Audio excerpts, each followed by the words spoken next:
Salut à tous, c'est Kylian. Aujourd'hui, on se retrouve pour la vidéo traditionnelle de composition qui fait suite à l'épisode de la semaine dernière sur Muse. Comme d'habitude, on va voir la recette que j'ai concoctée pour se rapprocher le plus possible du son du groupe. Juste avant, je vous rappelle qu'ici, on est un studio, la Bulle Bleue. On propose de la production, de la composition, de l'accompagnement, du mixage, du mastering et plein d'autres choses pour vous aider au mieux dans vos projets musicaux. On mettra toutes les infos du site et de nos réseaux dans la description. N'hésitez pas à aller y faire un tour. Mais maintenant, il est temps de passer à cette fameuse composition.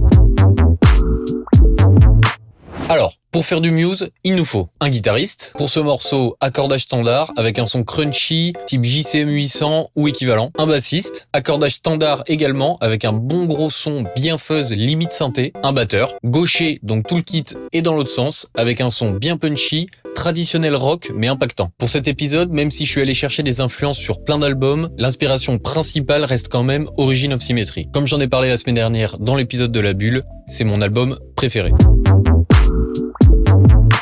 Mon point de départ, c'est séparé en 2 points. Trouver une progression d'accords d'influence classique et un arpeggio à mettre dessus. Je suis donc allé écouter du Jean-Sébastien Bach, que j'aime beaucoup, et je me suis arrêté sur ce morceau.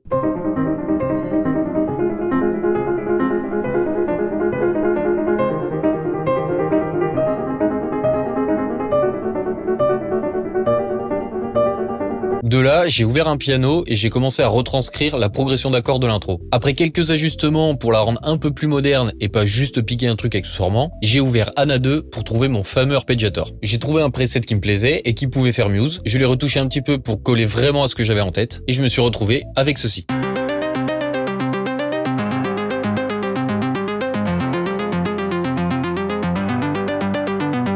On a maintenant notre base. Et comme sur le morceau Bliss dans Origin of Symmetry, j'avais pour idée d'avoir une partie riff qui serait notre thème principal. Il peut être en intro, arriver après le refrain, servir de pont, tout ce qu'on veut, mais ça doit être marquant. Je suis tout d'abord venu écrire ma partie de batterie parce que j'avais déjà un groove en tête, et aussi parce que je préfère enregistrer avec une drum en fond.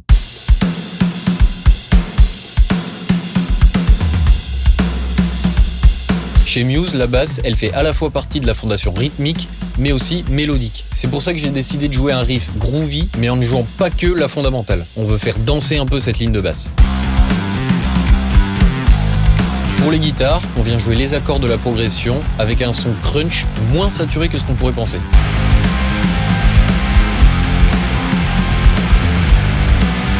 On vient rajouter dessous notre piano et notre arpeggiator.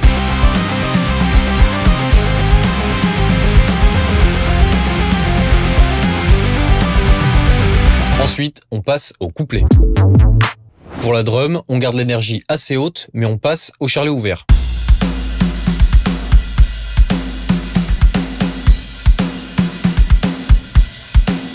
La basse sur le couplet, elle s'occupe définitivement de la mélodie, car on va pas ajouter de guitare. On vient donc jouer une mélodie qui va parcourir la progression d'accords, mais pas trop folle non plus pour laisser de la place à la voix.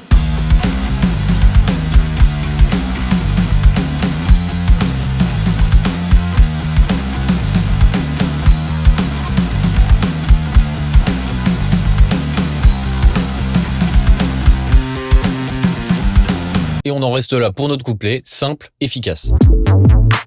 Notre refrain, ici, il fait presque plus office de montée vers notre riff. On va donc alterner entre une montée grandiose et un riff qui va faire retomber tout ça pour nous préparer à la suite. Pour terminer tout ça, on coupe tout pour ajouter de la dynamique et rendre le retour du riff le plus puissant possible. À la drum, cymbale kick tous les temps, puis retour au pattern du riff. Ça permet de le réintroduire discrètement sans que ce soit redondant.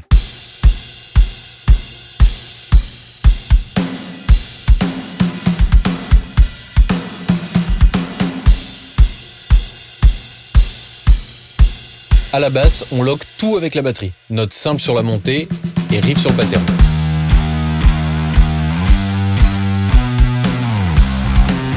Et à la guitare, on va venir jouer à l'unisson avec la basse.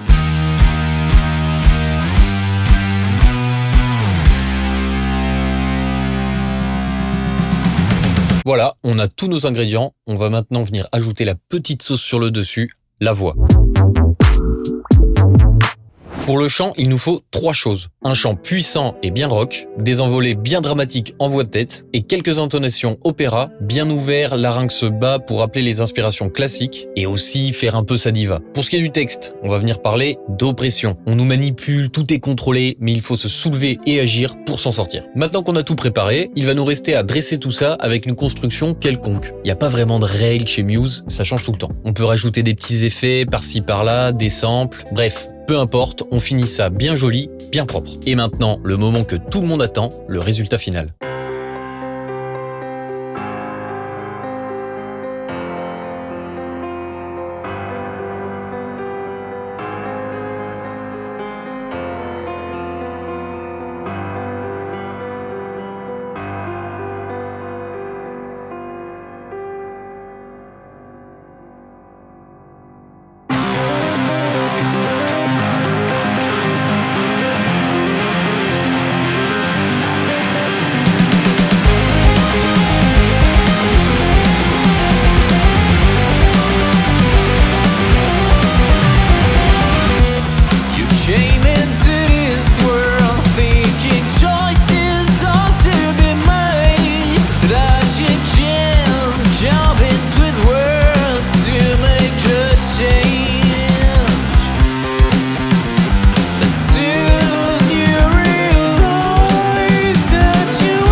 Voilà, j'espère que le morceau vous a plu et que j'ai réussi à décortiquer pour vous la façon de composer de Matthew Bellamy sur des morceaux de type Origin of Symmetry. N'hésitez pas à nous mettre dans les commentaires des groupes que vous aimeriez voir sur la chaîne et de nous dire ce que vous en avez pensé. N'oubliez pas de mettre un like si ça vous a plu et de partager autour de vous. Nous, on se retrouve la semaine prochaine pour mixer ce morceau ensemble. En attendant, portez-vous bien, écoutez un maximum de musique, c'est le plus important.